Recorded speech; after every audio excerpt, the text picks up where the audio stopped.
to it. Well, in reality, the opposite happens. The more like you interviewer, Yes. you are more Right. likely to choose, Right. and vice versa. This has, I think, to do with ego. Anti-diversity. Right. I think this has to do with managers' ego, I think, because they want someone who's like them, because they think of themselves highly, and therefore they want someone who's like them, right?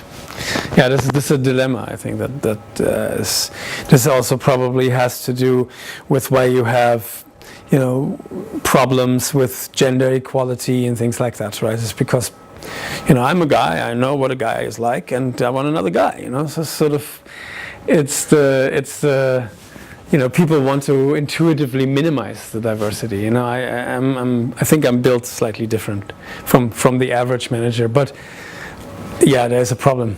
It can be fixed, I think, partially with technology, partially with experimental insights and so on. You can actually predict in a rather quick way how different this person will think from the rest of the people who are already in the group.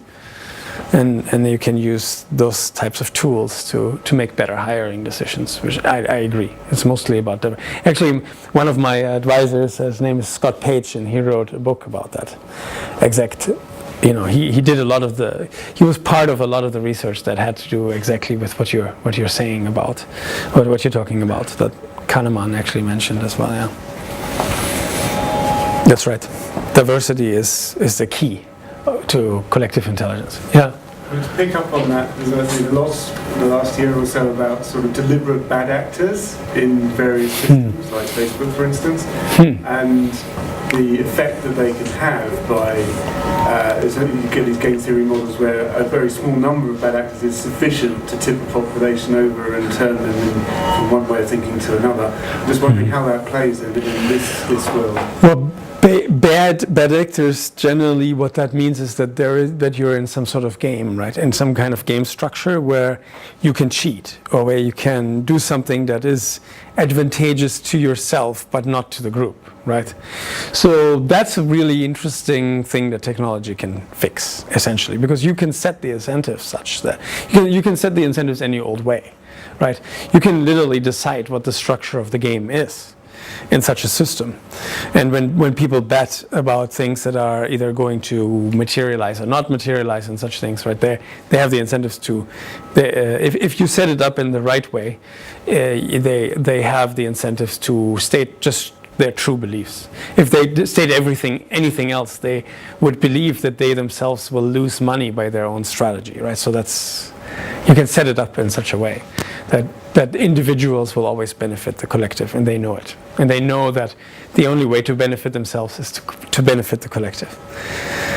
And this is really just a matter of how the incentives are set, right? Whereas in a free market where there's no structure to anything that you can decide, all kinds of things can happen.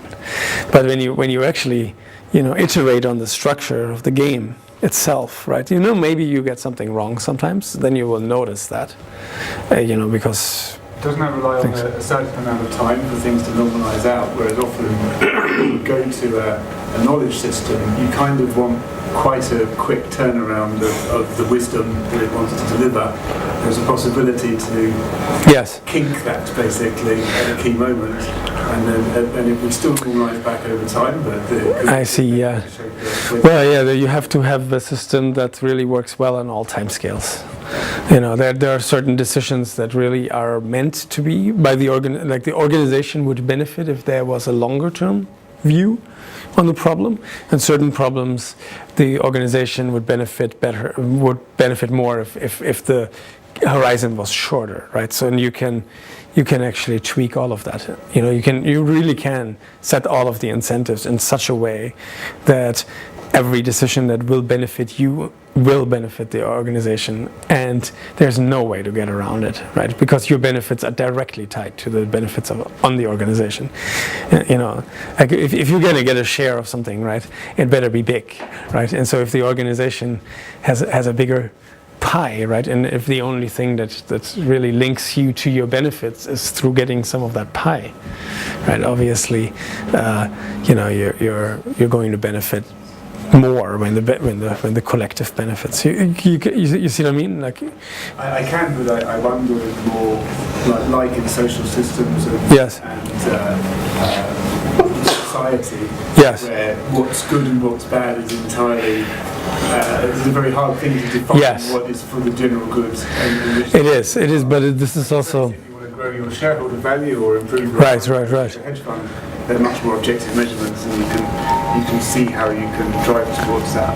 Right. We're interested in where it is hard to say what positive. Well, it's also often